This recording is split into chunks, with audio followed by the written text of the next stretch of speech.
Hello friends, welcome to my channel.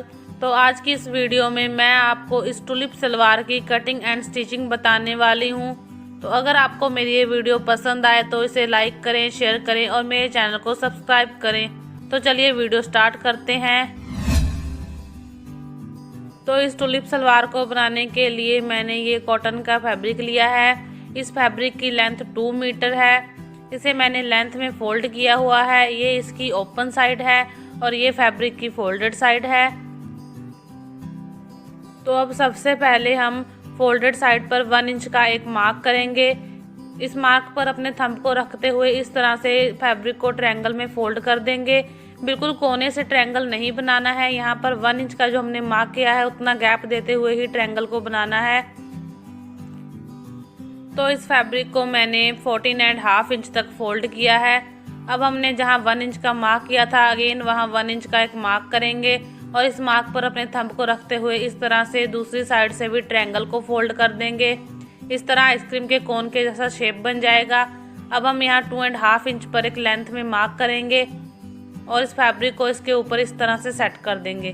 तो 2.5 inch का gap रखते हुए ऐसे ट्रायंगल फोल्ड करना है। अब हम बॉटम पर फिर से 2.5 इंच का एक मार्क करेंगे और इस लाइन को सीधा कर देंगे। तो अब यहाँ से हम अपनी रेडी लेंथ के लिए मार्क करेंगे। तो रेडी लेंथ मेरे पास 40.5 इंच है। तो यहाँ से हम 4.5 इंच बेल्ट का माइनस करेंगे तो 35.5 इंच रह जाएगा। तो इसमें 1 इंच मार्जिन का ऐड करते हुए 36.5 इंच पर हम एक मार्क करेंगे।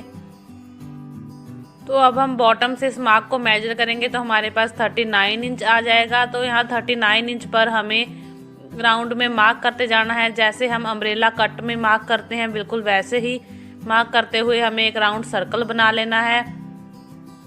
तो ये मैंने राउंड सर्कल बना लिया है। इसी सर्कल पर हम कट कर देंगे। तो इसमें हमारा सिलाई मार्जिन भी इंक्लूड है। इसके लिए हमें अलग से मार्जिन लेने की भी ज़रूरत नहीं है। तो कटिंग करने के बाद जब हम इसे ओपन करेंगे तो ये जो नीचे वाला हमारा पीस कम है यहाँ पर हम जॉइंट लगाएंगे। जैसे कि हम अम्ब्रेला कट में करते हैं, जहाँ हमारा पीस कम होता है वहाँ पर हमें जॉइंट लगाना होता है। तो इसके बाद अब हम सबसे पहले आसन के लिए मार्क करेंगे। तो यहाँ पर मैं 1.5 इंच की मार्किंग कर रही हूँ। 1.5 इंच हमें विड्थ में मार्क करना है और इस लाइन को सीधा कर लेना है। सीधा करने के बाद अब हम यहाँ 10 इंच पर एक मार्क करेंगे और इस मार्क पर अब हमें गोलाई में शेप देनी है और इस तरह शेप देने के बाद अब हम आसन की कटिंग कर देंगे। तो जैसे हमने राउंड में आसन की शेप दी थी वैसे ही इसे कटिंग कर देंगे। तो आसन की कटिंग करने के बाद अब हम अपने बॉटम पर राउंड शेप देंगे। तो यहाँ जो मैंने 2.5 इंच का मार्क किया था यहाँ से बिल्कुल इस तरह से कपड़े को पकड़ना है और इसे सीधा करते हुए इस तरह से बिछा लेना है। यहाँ पर हमें 2.5 इंच पर एक मार्क करना है। उस मार्क पर स्केल को रखते हुए इस तरह से हम हल्की सी कर्व देंगे और इस पर कटिंग कर देंगे। इसे कटिंग करने के बाद अब हम अपने फैब्रिक को ओपन करेंगे। तो जैसे हमने पहले इसे कट किया है बिल्कुल वैसे ही इसे सेट कर देंगे। तो बनने के बाद हमारा बॉटम कुछ इस तरह से दिखेगा। अब हम इसे ओपन कर लेंगे और सबसे पहले अपने आसन को इस तरह राउंड में स्टिच कर देंगे। तो इसे हम साइड में करते हैं। पहले हम अपनी बेल्ट की कटिंग कर लेते हैं। तो बेल्ट की लेंथ मैंने 7 इंच ली है क्योंकि मैं 4.5 इंच से रेडी करूँगी। अब इसकी विड्थ के लिए मार्क करेंगे और यहाँ पर हम इसे कट कर देंगे। तो इसके साथ ही मैंने इसमें जॉइंट लगाने के लिए भी कटिंग कर ली है। तो अब जो हमने सलवार की कटिंग की थी उसे भी साइड से कट करके 2 पार्ट्स में डिवाइड कर देंगे और ये इसके साथ का जॉइंट है। तो अब हम सबसे पहले अपने आसन की स्टिचिंग करेंगे। इस तरह से राउंड में आसन को स्टिच करना है। कपड़े को सेट करते हुए इसके ऊपर सिलाई लगाते जाना है। इसमें आपको ध्यान रखना है कि आपका कपड़ा कहीं से भी कम या ज़्यादा ना हो। तो ये आसन हमारा स्टिच हो चुका है। अब हम अपने बेल्ट की स्टिचिंग करेंगे। तो बेल्ट में मैंने जॉइंट लगा लिया है। 19.5 की मैं ऑन फोल्ड बेल्ट बना रही हूँ। तो इसके लिए मैं इसमें 12 इंच की इलास्टिक अटैच कर रही हूँ जिसकी लेंथ 1 इंच है। तो इस तरह से इलास्टिक को रखेंगे और 1/2 इंच का मार्जिन देते हुए इस तरह से इसकी फोल्डिंग करेंगे और फोल्डिंग के ऊपर यहाँ सिलाई चलाएंगे। नीचे के कपड़े को हटाते हुए सिलाई लगानी है। यहाँ भी आपको ध्यान रखना है कि आपकी सिलाई इलास्टिक के ऊपर ना जाए। इलास्टिक के बिल्कुल पास में ही सिलाई लगानी है। इस तरह से सिलाई कंप्लीट होने के बाद ये बेल्ट हमारी 5 इंच की रह जाएगी, तो हमें इसे 4.5 इंच रेडी करना है। अब हम लास्टिक के ऊपर भी एक और सिलाई लगा देंगे। लास्टिक को खींचते हुए इसके ऊपर एक और सिलाई लगा देनी है। तो अब हम अपनी बेल्ट को दोनों ही सेंटर से पकड़ेंगे कुछ इस तरह से और इसकी साइड्स पर कट लगा देंगे। दोनों ही साइड्स पर हमें हल्के हल्के कट लगा देने हैं। तो बेल्ट की स्टिचिंग हमारी कंप्लीट हो चुकी है। तो आप देख सकते हैं आसन स्टिच करने के साथ साथ हमने इसके साइड्स पर भी जॉइंट लगा दिया है। अब हम इस तरह से इसे ओपन करेंगे और दोनों साइड्स के आसन को पकड़ेंगे और कुछ इस तरह से इसे सीधा कर देंगे। तो सीधा करने के बाद ये हमारी कोन के जैसी शेप फिर से बन जाएगी। दोनों साइड पर इस तरह से फोल्ड करने के बाद अब हम अपनी दोनों ही ओपन साइड्स को इस तरह से डबल फोल्ड करते हुए पूरा राउंड में स्टिच कर देंगे।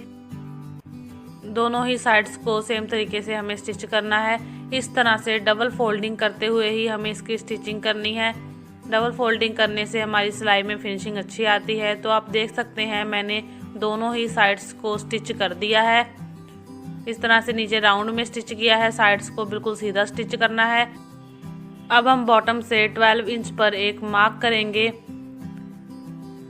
और इस मार्क तक हमें अपनी लेस या फिर गोटा पट्टी को अटैच करना है। मैं इसमें गोटा पट्टी अटैच कर रही हूँ। इस तरह से टॉप से शुरू करते हुए यहाँ पर राउंड सर्कल में अटैच करते हुए हमें इस मार्क तक अटैच करना है। इसके आगे हमें लेस या पट्टी अटैच करने की ज़रूरत नहीं है, यहाँ तक ही हमें इसे अटैच करना है। तो आप देख सकते हैं मैंने दोनों ही साइड्स में गोटा पट्टी को अटैच कर लिया है। अब हम आसन वाली साइड से 3 इंच पर एक मार्क करेंगे। तो इस तरह से मार्क करने के बाद इस मार्क के ऊपर अब हम अपने फैब्रिक को कुछ इस तरह से रखेंगे। तो अब हम सबसे पहले बॉटम पर मोहरी के लिए मार्क करेंगे। तो मोहरी मैं 7.5 इंच की ओपन रख रही हूँ। इस तरह से यहाँ पर हमें एक स्ट्रेट लाइन लगा देनी है और इस लाइन से नीचे हमें ओपन रखना है और यहाँ पर इसे स्टिच कर देना है। तो इस तरह से पहले हम इसे पिन के साथ सिक्योर कर लेंगे और इसके बाद ही इसकी स्टिचिंग करेंगे। इस तरह से हमें स्टिच करते समय ज़्यादा प्रॉब्लम नहीं आती है, बहुत ही आसानी से फिर हमारी ये सिलाई कंप्लीट हो जाएगी। नीचे के फैब्रिक को इस तरह से हटाते हुए हमें सिर्फ ऊपर वाले फैब्रिक पर ही स्टिच लगानी है। तो जहाँ तक हमने मोहरी का मार्क किया था वहाँ तक हम इसे स्टिच कर लेंगे। तो मोहरी तक स्टिच करने के बाद यहाँ पर हम अपने धागे को कट कर देंगे। मोहरी पर हमें अच्छे से पक्का भी कर लेना है। तो जो हमारा टॉप पार्ट है वहाँ पर भी हम एक स्टिच लगा देंगे। इस तरह से सीधी स्टिच लगाते हुए नीचे के फैब्रिक को ऊपर के फैब्रिक के साथ अटैच कर देना है, जो हमने फैब्रिक एक दूसरे के ऊपर ओवरलैप किया था। तो ये स्टिचिंग हमारी कंप्लीट हो चुकी है। अब हम दोनों ही साइड्स पर कट लगाएंगे। जैसे हमने अपनी बेल्ट में लगाए थे वैसे ही दोनों साइड्स पर कट लगाएंगे। तो कट लगाने के बाद अब हम यहाँ आसन की साइड मुंह करते हुए एक प्लीट बना देंगे और इसे पिन के साथ सिक्योर कर देंगे। ऐसे ही हम दोनों साइड्स पर एक एक प्लीट बना देंगे। तो प्लीट्स को बनाने के बाद अब हम अपनी बेल्ट को लेंगे और जहाँ तक हमने कट लगाया था वहाँ तक इसे मेज़र करेंगे। तो मेरे पास ये 10 इंच आ रहा है। तो यहाँ पर हमें 10 इंच तक प्लीट्स बनानी है। तो ये इस तरह से मेज़र करने के बाद मेरे पास ये 22 इंच आ रहा है। तो 2 इंच का कपड़ा उठाते हुए हमें इसके ऊपर प्लेट्स बना देनी है और प्लेट्स का मुंह आसन की तरफ ही होना चाहिए। इसमें आपको ध्यान रखना है कि जो हमने लेस अटैच की है उसके ऊपर हमें कोई भी प्लेट नहीं बनानी है। वहाँ से लगभग हमें 1 इंच का गैप रखते हुए ही प्लेट्स बनानी है। तो 4 या 5 प्लेट हम बना सकते हैं, इससे ज़्यादा बनाने की ज़रूरत नहीं होती है। तो इसे हम अपनी बेल्ट के साथ मेज़र करके देखेंगे। तो एक ऐसे शुरू करते हुए मेरी ये प्लेट कंप्लीट हो चुकी है। इसी तरह से हम दूसरी साइड पर भी आसन की तरफ मुंह करते हुए सेम प्लेट्स बना देंगे। तो जितना गैप हमने एक साइड में रखा था उतना ही गैप हमें दूसरी साइड में भी रखना है। अब हम सलवार की बैक साइड में भी प्लीट बनाएंगे। तो जैसे हमने फ्रंट में बनाई थी बिल्कुल वैसे ही उतनी ही मेजरमेंट के साथ हमें बैक में भी प्लीट्स बनानी है। सेम आसन की तरफ मुंह करते हुए इन प्लीट्स को भी बनाना है और इन्हें पिन के साथ सिक्योर कर लेना है। इस तरह से हमारी चारों ही साइड्स पर प्लीट्स बनने के बाद ये हमारी सलवार कुछ इस तरह से बैक से दिखेगी और ये कुछ इस तरह से इसका फ्रंट लुक है। अब हम सबसे पहले पिंस को हटाते हुए इसके ऊपर एक सीधी सिलाई लगा देंगे। और हमारी सारी ही प्लीट्स को सिक्योर कर देंगे। तो ये सिलाई हमारी लग चुकी है। अब हम इसके साथ अपनी बेल्ट को अटैच कर देंगे।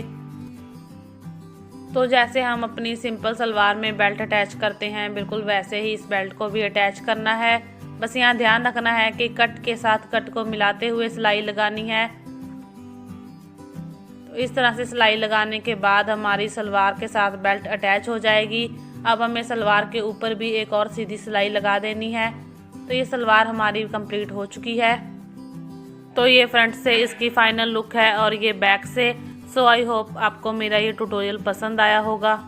Thanks for watching.